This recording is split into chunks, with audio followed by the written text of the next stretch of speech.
आज हम इंशाल्लाह finite difference method for partial differential equation यानी जो पैराबोलिक इक्वेशन होगी उसके लिए हमने जो है वो आज उसको हमने स्टडी करना है। तो सबसे पहली बात तो ये हमने कोई भी हमारे पास अगर पीडी दी है पार्शियल डिफरेंशियल इक्वेशन तो हमने ये कैसे देखना है कि वो पैराबोलिक है या हाइपरबॉलिक है या आपके पास एलिप्टिक है। तो उसके लिए पहले मैं आपको जो है ना यहाँ पे वो बताऊंगा। बेसिकली जो आज की मेरी वीडियो है इसमें हमने करना क्या है, जो फाइनाइट डिफरेंस मेथड है फॉर पैराबोलिक इक्वेशन उसके लिए जो हमारे पास फार्मूला होता है मैं वो ड्राइव करूंगा इस वाली वीडियो में। और नेक्स्ट वीडियो के अंदर मैं क्या करूंगा, इसी की एक एग्जांपल लेके मैंने सॉल्व करना है। तो जी स्टार्ट करते हैं कि अगर आपके पास कोई भी इक्वेशन गिवन दी हो, जैसे फॉर एग्जांपल मैं यहाँ पे लिख लेता हूँ partial u by partial t is equal to c square partial square u and partial x square. मैं ये देखना चाहता हूँ क्या ये जो इक्वेशन है वो पैराबोलिक है या हाइपरबॉलिक है या एलिप्टिक है। तो उसके लिए हमने क्या करना होता है, हमने जो second order partial differential equation होती है स्टैंडर्ड फॉर्म में, यानी a into partial square u and partial x square plus b into partial u partial x by partial y plus c into partial square u and partial y square plus d is equal to 0 something, यहाँ पे कुछ और भी होगा। हमने उस given equation को जो भी हमारे पास गिवन इक्वेशन होती है उस इक्वेशन को हमने इसके साथ कंपेयर करना होता है। अब देखिए कंपेयर करेंगे, आपको a b और c की वैल्यू चाहिए होती है, वो आपने यहाँ से लेनी है। अब अगर देखें partial square u and partial x square के साथ हमारे पास कोफिशिएंट जो आ रहा है वो आपके पास c आ रहा है, इसका मतलब आपको ये कैपिटल A मिल गया आपके पास, और जिसके अंदर partial x and partial y वाली कोई भी टर्म नहीं है, इसका मतलब आपके पास यहाँ पे वो टर्म नहीं है, तो b इज इक्वल टू आपके पास क्या हो गया 0 हो जाएगा।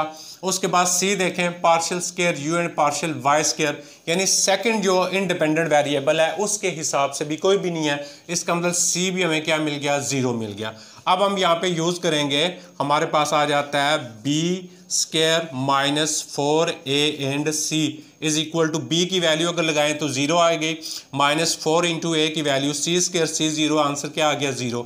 अगर आपके पास ये जो है डिस्क्रिमिनेंट अगर 0 आ जाता है तो ये हमारे पास जो पार्शियल डिफरेंशियल इक्वेशन होती है ये पैराबोलिक होती है। अगर आपके पास b स्क्वायर माइनस 4ac जो होता है वो लेस 0 आ जाए तो फिर हमारे पास एलिप्टिक होती है। अगर आपके पास ग्रेटर 0 आ जाए तो हमारे पास हाइपरबॉलिक होती है। तो सबसे पहले हमने ये चेक करना था कि किस तरह हमने इसको चेक करना है, कोई इक्वेशन जो पार्शियल डिफरेंशियल इक्वेशन है वो पैराबोलिक कब होती है। अब देखें इसका मतलब ये जो मैंने यहाँ पे इक्वेशन ली है ये पैराबोलिक हो गया, और हमने क्या करना है, ये आपके पास जो है वो वेल नोन एग्जांपल है, हीट इक्वेशन जो होती है वो पैराबोलिक इक्वेशन होती है। अब इस हीट इक्वेशन को पहले हम डिस्कस करेंगे कि हीट इक्वेशन के अंदर जो हमारे पास इनिशियल कंडीशन होती हैं वो कैसे होती हैं, और उसके बाद इसके अंदर जो बेसिक जो कंडीशन होती है जो आपके पास boundary value problem boundary value condition जो होती हैं वो किस तरह डिस्कस करते हैं। असल में बेसिकली ये जो आपके पास हीट इक्वेशन है ये है क्या, ये कंडक्शन है, आपके पास conduction of heat in a rod. जैसे फॉर एग्जांपल मेरे पास ये एक रॉड है, अब इस रॉड के अंदर ये जो u आपके पास है ये अननोन फंक्शन है। अब हमने ये देखना है ये u किस किस के ऊपर डिपेंड करता है। अब अच्छा, ये जब आपके पास कंडक्टर है जो आपके पास जिसके अंदर से हीट हम फ्लो करेंगे, यानी कोई रॉड है इसके अंदर हीट कंडक्शन हमने देखनी है किस तरह प्रोसेस होता है। आप करते क्या है, आप इस रॉड को यहाँ से अगर हीट कर देते हैं यानी इसको हीट करते हैं, अब ये जितना भी रॉड है ये क्या है डिफरेंट एटम मॉलिक्यूल से बना होगा क्या कि जब आप यहाँ से हीट करेंगे तो ये जो एटम होंगे अपने करीब के जितने भी एटम होंगे उनको हीट क्या करते हैं, ट्रांसफ़र करते हैं। जब ये हीट ट्रांसफ़र करते जाएंगे तो होगा क्या, इसका टेम्परेचर जो होगा वो ट्रांसफ़र होना शुरू हो जाएगा। जैसे जैसे इसका टेम्परेचर जो होगा वो ट्रांसफ़र होगा तो इसका टेम्परेचर जो होगा वो कम होता जाएगा वक्त के साथ साथ टाइम के। इसका मतलब इसका जो टेम्परेचर है वो डिपेंड करता है। अगर फॉर एग्जांपल मैं चाहता हूं कि मैं इस कंडीशन के ऊपर टेम्परेचर करूंगा तो ये इसकी पोजीशन होगी, तो इसकी पोजीशन को हम किसके साथ रिप्रेजेंट करेंगे, एक्स के साथ रिप्रेजेंट करेंगे। अब ज़रा जब आपका टेम्परेचर यहाँ से ट्रांसफ़र होकर इधर होगा इसको हम कंडक्शन कहते हैं, यानी जब टेम्परेचर जो होता है वो चेंज हो रहा होता है, यानी वो नेक्स्ट मॉलिक्यूल में, नेक्स्ट पार्टिकल में, नेक्स्ट पार्टिकल में, सो ऑन। अब इसका मतलब यहाँ से लेके यहाँ तक जब हम आएंगे, ये जो होगी वो टेम्परेचर की पोजीशन होगी, उस वक्त होगा क्या, यहाँ से लेके यहाँ तक इसको कुछ ना कुछ टाइम भी लगेगा। इसका मतलब जो टेम्परेचर U है अननोन, वो किसके ऊपर डिपेंड करता है, वो x के ऊपर डिपेंड करता है और t के ऊपर डिपेंड करता है। मतलब हमारा अननोन जो है, यानी U किसको रिप्रेजेंट करेगा, टेम्परेचर को, वो डिपेंड करेगा किसके ऊपर, x एंड t के ऊपर। इसका मतलब इसके अंदर दो इंडिपेंडेंट वेरिएबल होगी, जो ये पार्शियल डिफरेंशियल इक्वेशन बन गई। अब हमने देखें करना क्या है, अब हम इस पार्शियल डिफरेंशियल इक्वेशन की जो हीट इक्वेशन है उसकी हम बाउंड्री कंडीशन देखेंगे क्या है। बाउंड्री कंडीशन कैसे पता चलेंगी, अब क्योंकि इसका हायर डेरिवेटिव पोजीशन x के लिहाज से डेरिवेटिव 2 है, लिहाजा इसकी दो जो होगी वो बाउंड्री कंडीशन हो जाएंगी। अब जब हम फर्स्ट बाउंड्री कंडीशन लिखेंगे इसकी u के हिसाब से, तो वो किस तरह लिखेंगे, देखिए अगर फर्स्ट बाउंड्री कंडीशन है, फॉर एग्जांपल मैं यहाँ पे इसकी बाउंड्री कंडीशन चेक करना चाहता हूँ, तो अननोन फंक्शन की जो बाउंड्री कंडीशन यहाँ पे बनेगी, देखें इस पॉइंट के ऊपर जब आपके पास रॉड की कोई भी पोजीशन नहीं है, यानी स्टार्ट में है, इसका मतलब ये हुआ कि इस पोजीशन के ऊपर रॉड जो है उसका x जो है वो 0 है, टाइम तो कुछ भी हो सकता है, तो इसका मतलब यहाँ पे इसकी वैल्यू क्या हो जाएगी, हम यहाँ पे 0 रख लेंगे, ये इनिशियल बाउंड्री कंडीशन बन जाएगी। जब आप इस पॉइंट के ऊपर चले जाते हैं तो u जो होगा, अब इसकी जो ये पूरी x की पोजीशन होगी, बेसिकली ये इस रॉड की लेंथ आएगी l।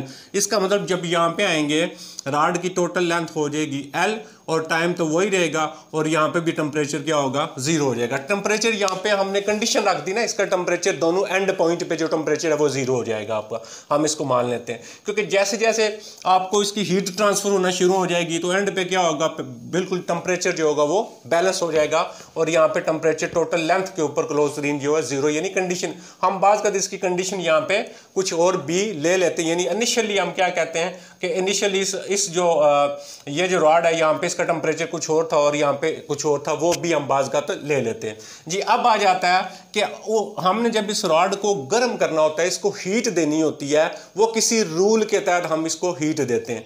अब उसका वो वाला जो रूल होगा वो बेसिकली उसकी इनिशियल कंडीशन होगी। वो इनिशियल कंडीशन यानी इनिशियली जब आप उसको टेम्परेचर देंगे वो किस रूल के तहत आपने देना है। अब जब हम इसको इनिशियली टेम्परेचर इसको देते हैं, यानी u आपके पास, यानी एनी पोजीशन x के ऊपर, और टाइम जो होगा आपके पास यहाँ पे 0 हो जाएगा, इज इक्वल टू fx, ये इसकी इनिशियल कंडीशन बन जाएगी। अब ये जो इनिशियल कंडीशन है ये किसके लिहाज से, क्योंकि टाइम के लिहाज से आपकी पोजीशन बनेगी। जब टाइम के लिहाज से बनेगी इसका मतलब हाईएस्ट डेरिवेटिव फर्स्ट ही है, तो इसकी एक ही हमारे पास इनिशियल कंडीशन बन जाएगी। तो ये हमारे पास स्टैंडर्ड फॉर्म में जो होगी वो क्या हो जाएगी, हीट इक्वेशन हमारे पास इस तरह जो हो जाती है। यानी ये वो रूल है जिसके तहत हम इस रॉड को जो है वो हीट देते हैं। बेसिकली ये इसकी इनिशियल कंडीशन है। यानी इनिशियली जो टेम्परेचर होता है वो उस रॉड के अंदर हमने डिस्ट्रीब्यूट किया होता है, तो ये इस तरह हमने इसको स्टैंडर्ड फॉर्म के अंदर जो है वो हीट इक्वेशन को कन्वर्ट कर लिया है। अब हम क्या करेंगे, इसके लिए हमने क्या करना है, फार्मूला डिराइव करना है जो फाइनाइट डिफरेंस अप्रॉक्सीमेशन के लिए। और उस फार्मूले को डिराइव करने से पहले मैं आपको थोड़ा सा जो है वो बेसिक फाइनाइट डिफरेंस अप्रॉक्सीमेशन जो होगी उसके बारे में मैं आपको यहाँ पे बताऊंगा। अच्छा, वो क्या होता है फाइनाइट डिफरेंस अप्रॉक्सीमेशन, क्या लेनी है और किस तरह लेनी है। ये जो आपके पास पैराबोलिक स्टैंडर्ड फॉर्म में जो हीट इक्वेशन है, इसको सॉल्व करने के लिए यहाँ पे हम दो मेथड डिस्कस करेंगे। फर्स्ट मेथड जो इसका आएगा वो आपके पास कौन सा आ जाएगा जी, मेथड फर्स्ट जो आएगा, आज मैं इसी पे आपको फोकस करूंगा।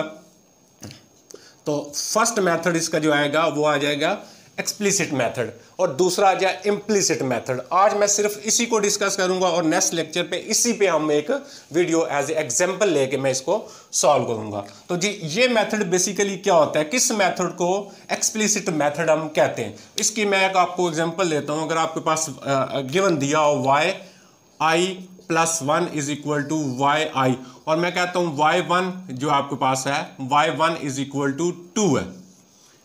अगर इस तरह की कोई कंडीशन हो, मैं बेसिकली आपको एक्सप्लिसिट मेथड जो है उसके बारे में समझाना चाहता हूं, किसको हम कहते हैं। अब मैं क्या करता हूं, यहां पे i इज इक्वल टू मैं 1 लगा देता हूं, मेरे पास y2 is equal to y1 बन जाएगा। तो y2 is equal to y1 की वैल्यू क्या आ जाएगी, 2 आ जाएगी। जब मैं यहाँ पे i इज इक्वल टू 2 लगाऊंगा, मेरे पास यहाँ पे 3 हो जाएगा, और यहाँ पे मेरे पास किसकी y2 की वैल्यू। इस तरह मुझे वैल्यू मिलती जाएंगी। यानी मेरी जो वैल्यूज होंगी, जो अननोन मैंने फाइंड करना होगा, वो प्रीवियस वैल्यू के ऊपर डिपेंड करती होगी। जब आपकी कोई वैल्यू अननोन की वैल्यू प्रीवियस वैल्यू पर डिपेंड करती हो तो उसको हम क्या कहते हैं, एक्सप्लिसिट मेथड कहते हैं। इसका मतलब ये हुआ कि जब हम इसका फार्मूला डिराइव करेंगे, जो हमारी अननोन वैल्यू होगी वो प्रीवियस वैल्यू के ऊपर डिपेंड कर रही होगी। तो इसको हम देखें, जब सॉल्व करेंगे तो हमने किस तरह सॉल्व करना है, हम इसका फार्मूला डिराइव करते हैं। तो फार्मूला डिराइव करने से पहले मैं आपको थोड़ा सा जो है वो फाइनाइट डिफरेंस अप्रॉक्सीमेशन जो होती है वो किस तरह लेते हैं, हम उस पे जाते हैं। देखें, अगर आपके पास u i j for example ये एक्स डायरेक्शन में हमने ले लिया, अब इस साइड पे हम फॉरवर्ड लेंगे। अब इस पार्ट पे जब फॉरवर्ड लेंगे तो हमारे पास जो इंक्रीज आएगा वो किसके अंदर आएगा, ये एक्स के लिए होता है, ये वाई के लिए होता है, एक्स में इंक्रीज आएगा। जब आप इस साइड पे जाएंगे तो आपके पास क्या आ जाएगा, i-1 जो होगा और j और x में डिक्रीज होगा। अब यहाँ पे जो आपके पास ये वाला डिस्टेंस होता है बेसिकली वो h के इक्वल होता है, यहाँ से लेके यहाँ तक ये भी h होता है। अब जब मैं अपवर्ड लूँगा तो मेरे पास ये y के हिसाब से मैं ले लूँगा तो ये मेरा i एज इट इज़ रहेगा और j क्या हो जाएगा, j+1 हो जाएगा।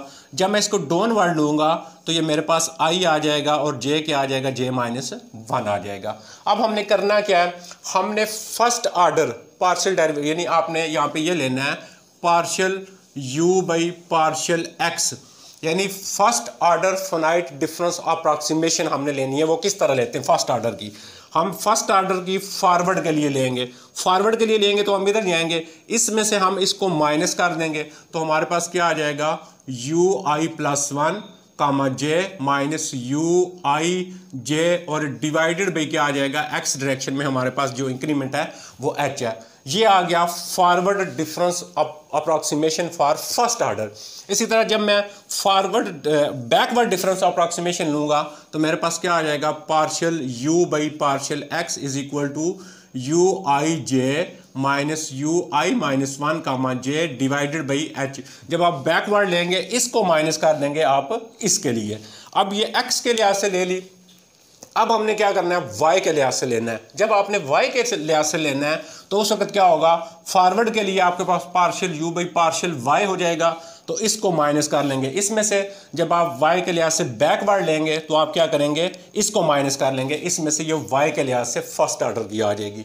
अब हम क्या करते हैं जी, अब हम सेकंड ऑर्डर की, उसके बाद सेंट्रल भी हम फाइंड कर सकते हैं। सेंट्रल आपने सेंट्रल x के लिहाज से फाइंड करना है तो इन दोनों को आपने एवरेज लेना होता है।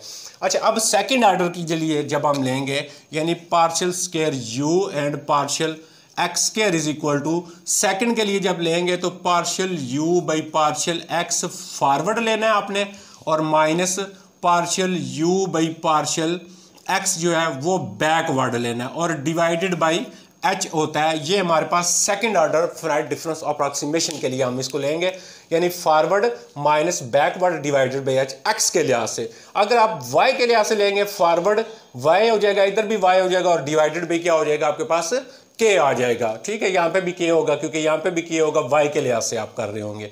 अच्छा, जब आप इसके अंदर वैल्यू पुट करते हैं, इसकी वैल्यू हमारे पास ये आ गई, इसकी वैल्यू हमारे पास ये आ गई, ये दोनों पुट करेंगे डिवाइडेड बाई h, एलसीएम लेंगे तो एंड पे जो आपके पास बनेगा partial u square partial x square is equal to, हमारे पास क्या आ जाएगी वैल्यू, हमारे पास आ जाएगा ui+1 कामा j माइनस आ जाएगा आपके पास 2ui j और प्लस आ जाएगा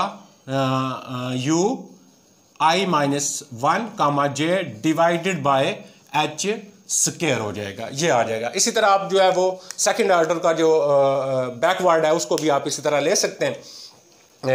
आपने इसको y के लिहाज से भी आप सेम इसी तरह आपने लेना होता है। अब हमें चाहिए क्या, हम बेसिकली जो है वो finite difference method for parabolic equation, इस हीट इक्वेशन के लिए जो पैराबोलिक की स्टैंडर्ड फॉर्म होती है जो हमारा वेल नोन इसकी इक्वेशन है ये। अब हम क्या करेंगे, इसके अंदर इसकी वैल्यू हमने देखना है। हमने partial u by partial t हमारे पास, हम यहाँ पे किसको मानेंगे, y को मानेंगे और x हम x को ही मानेंगे।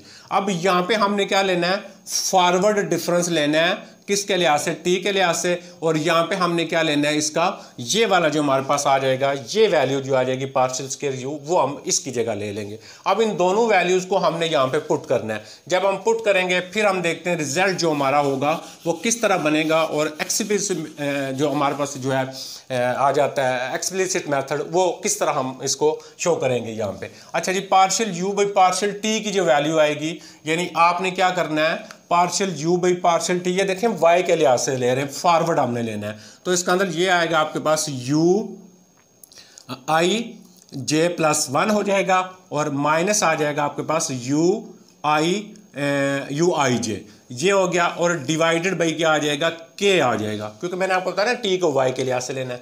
इज इक्वल टू आ जाएगा c square, partial square u and partial x square हमारे पास ये आया हुआ है, तो ये आ जाएगा u i plus 1 J minus, इसको मैं साथ अब रिमूव कर देता हूँ। तो जी इसके लिए जब हम वैल्यू लगाएंगे तो ये वैल्यू हमारे पास यहाँ पे आ जाएगी। जब हम इसको पुट करेंगे तो ये आ जाएगा, नेक्स्ट आ जाएगा -2 यू आई जे और plus u i minus 1 comma j divided by क्या आ जाएगा जी, एच स्केयर आ गया। अब हमने इसको क्या करना है, सिंप्लीफाई करना है। सिंप्लीफाई हम कैसे करेंगे, के को मल्टीप्लाई करेंगे, इधर आ जाएगा तो सी स्केयर के बाई एच स्केयर हो जाएगा, और ये सारा और प्लस ये वाली वैल्यू हमारे पास उधर चली जाएगी। तो नेक्स्ट स्टेप हमारे पास आ जाएगा u i comma j plus 1 is equal to के सी स्केयर एच स्केयर, और यहाँ पे आ जाएगा आपके पास u i plus 1 comma j -2 u i j, और प्लस आपके पास आ जाएगा u i minus 1 comma j, और प्लस ये वैल्यू जब हम उधर लेके जाएंगे तो ये हो जाएगा यू आई एंड जे। ये हमारे पास जो है पुट करने के बाद ये वैल्यू आ जाएगी। अब हमने करना क्या है, हमारे पास ये जो वैल्यू है इसको हम लेमडा के इक्वल रख लेंगे, लेमडा इज इक्वल टू के c square and H square, यानी ये हमारे पास कोई कांस्टेंट होता है जी। अब जब हम यहाँ पे ये पुट करेंगे और final result u i j plus 1 is equal to, देखें जब हम इसकी जगह लेमडा पुट करेंगे, लेमडा को अंदर मल्टीप्लाई करेंगे तो lambda u i plus 1 comma j -2 lambda u i j, plus आ जाएगा lambda u i minus 1 comma j, और प्लस आ जाएगा आपके पास यू आई एंड जे आ जाएगा। अब इसको मजीद सिंप्लीफाई करेंगे तो u i comma j plus 1 is equal to, देखें lambda u i plus 1 comma j, और ये u i j and u i j इसमें से हम ये कॉमन लेंगे तो प्लस आ जाएगा 1 - 2 लेमडा यू आई जे, और प्लस आ जाएगा आपके पास lambda u i minus 1 comma जे। ये हमारे पास जो आएगा ये इसके लिए पैराबोलिक इक्वेशन यानी हीट इक्वेशन जो हमने ली है। कोई भी आपके पास पैराबोलिक इक्वेशन होगी उसको फाइनाइट डिफरेंस मेथड से जब आप सॉल्व करेंगे तो हम क्या करेंगे, इस फार्मूले को हम यूज़ करेंगे। अब मैंने ये आपको बताया था जब हमने स्टार्ट लिया था तो मैंने आपसे ये कहा था ये जो मेथड है इसको एक्सप्लिसिट मेथड कहते हैं। विजन क्या होती है कि ये डिपेंड करती है जो हमारे पास प्रीवियस वैल्यू होती है उसके ऊपर ये डिपेंड करता है। अब अगर हम डायग्राम पे जाते हैं, देखें जब डायग्राम पे जाते हैं तो हमारे पास जो आंसर आया देखें उसको हम लेते हैं तो क्या आएगा, ये देखें ये होता है यू आई एंड जे, और ये आ जाएगा u i plus 1 comma j, and ये टर्म जो आ जाएगी you i minus 1 comma j, और यहाँ पे क्या आ जाएगा u i comma j plus 1। ये देखें ये हमारे पास जो वैल्यू आ रही है यू आई प्लस 1, ये डिपेंड करती है किस पे, you i plus 1 J, you i plus 1 जे, और उसके बाद यू आई जे हो गया, और लेमडा यू आई माइनस 1 जे। इसके अंदर जो हमने फाइंड करना है वो डिपेंड करेगी आपके प्रीवियस वैल्यू के ऊपर, इसलिए हम इस मेथड को एक्सप्लिसिट मेथड का नाम देते हैं। अच्छा, अब ये मेथड कब वैलिड होता है, यानी इसकी स्टेबिलिटी कंडीशन कब होती है, इसकी कन्वर्जेंस जो होती है वो कब होती है, यानी कब हम इसको अप्लाई कर सकते हैं, यानी ये रूल कब हम अप्लाई करेंगे। इसके लिए ये होता है कि अगर आपके पास जो लेमडा होता है वो ग्रेटर 0 हो और लेस इक्वल 1/2 हो, यानी आपके पास जब भी आप क्वेश्चन को सॉल्व किया करेंगे उस क्वेश्चन के अंदर आपको h और k गिवन होते हैं। बाज़ का अगर h नहीं होता हम उसको सॉल्व भी कर सकते हैं, वो गिवन होगा, और c आपने कहाँ से निकालना होगा, c आपको मिल जाएगी। जैसे देखें ना आपके पास ये आ जाता है, मैं जैसे लिखता हूँ partial u by partial t is equal to 1/16 और partial square u and partial x square, मैं यहाँ पे दे देता हूँ h इज इक्वल टू 0.1 और k इज इक्वल टू 0.05 दे देता हूं आपको, और मैं कहता हूं आपने इसको यूज करके सॉल्व करना है। तो फिर आपने करना क्या है, देखिए h आपके पास गिवन है, k आपके पास गिवन है, यहाँ पे आप h की वैल्यू लगाएंगे, यहाँ पे k की वैल्यू लगाएंगे, यहाँ पे आपने c की वैल्यू, c क्या हो गया जी, c स्क्वायर ये आ गया आपके पास 1/16। अब सारी वैल्यूज पुट करेंगे, जो आपके पास यहाँ पे आंसर आएगा, अगर वो क्या है ग्रेटर 0 और लेस इक्वल 1/2 होगा, तो तब आपके पास ये जो होगा वो वैलिड होगा, यानी आपको जो एग्जैक्ट सोल्यूशन होगा वो आपको क्लोज तरीन एग्जैक्ट सोल्यूशन के दे। इससे ये इसकी जो होती है वो स्टेबिलिटी कंडीशन होती है। और कन्वर्जेंस इसकी क्या होती है, यानी जैसे जैसे हम इसको प्रोसेस करते जाएंगे, इसकी अल्ट्रेशन लेते जाएंगे, तो अगर इसकी एरर जो होगी वो वक्त के साथ साथ कम होना शुरू हो जाती है, वो बेसिकली इसकी कन्वर्जेंस होती है। यानी आपका ये एग्जैक्ट होगा जब आप h की वैल्यू जितनी स्मॉल लेंगे, आइट्रेशन तो बढ़ जाएंगी, लेकिन आपका आंसर जो होगा वो एग्जैक्ट होगा। वो हम क्या करते हैं, जो एग्जैक्ट आंसर होता है उसके साथ कंपेयर करके हम क्वेश्चन को देखते हैं ये आ रहा है या नहीं आ रहा। अच्छा, अब अगर आपके पास क्या हो जाता है, इन पार्टिकुलर एक स्पेशल केस इसके लिए होता है, जब हम लैम्डा इज इक्वल टू क्या ले लेते हैं, 1/2 ले लेते हैं। अब लैम्डा की वैल्यू बाज का 1/2 हम उस वक्त लेते हैं जब हमारे पास k और h गिवन नहीं होता, दोनों में से एक गिवन होता है, एक गिवन नहीं होता। फिर हम लैम्डा की जगह 1/2 ले लेते हैं। जब आप लैम्डा की जगह 1/2 लेंगे तो आपका जो फार्मूला होगा वो चेंज हो जाएगा। वो क्या बन जाएगा, देखें जहाँ पे लैम्डा होगा वहाँ पे 1/2 पुट करेंगे, इसका मतलब यहाँ पे 1/2 पुट करेंगे तो आपके पास ये क्या बन जाएगा, ये बन जाएगा आपके पास 1/2 हो जाएगा, और ui प्लस 1 कामा j हो जाएगा। जब यहाँ पे 1/2 पुट करेंगे ये सारा पोर्शन 0 हो जाएगा, बाकी बचेगा क्या, प्लस 1/2 और ui माइनस 1 कामा j। अब ये जो बन जाएगा ये इसका स्पेशल केस एक होगा, इसको हम क्या कहेंगे, बेंडर स्मिथ जो है स्कीम या बेंडर स्मिथ फार्मूला कहते हैं। इसका मतलब बाज का क्वेश्चन में ये भी हो जाता है कि आप बेंडर स्मिथ स्कीम को यूज करके सॉल्व करें, तो उस वक्त हमने लैम्डा की वैल्यू जो होती है वो 1/2 लेनी होती है। तो ये था सारा, इंशाल्लाह मुझे उम्मीद है आपको ये क्लियर हो गया होगा। नेक्स्ट वीडियो में हम क्या करेंगे, इसी को लेके आगे चलेंगे और हम एक जो है वो बेंडर स्मिथ से और एक बगैर बेंडर स्मिथ के हम क्या करेंगे, इस फार्मूले के यूज़ करके हम एक क्वेश्चन करेंगे। बहुत शुक्रिया, थैंक यू।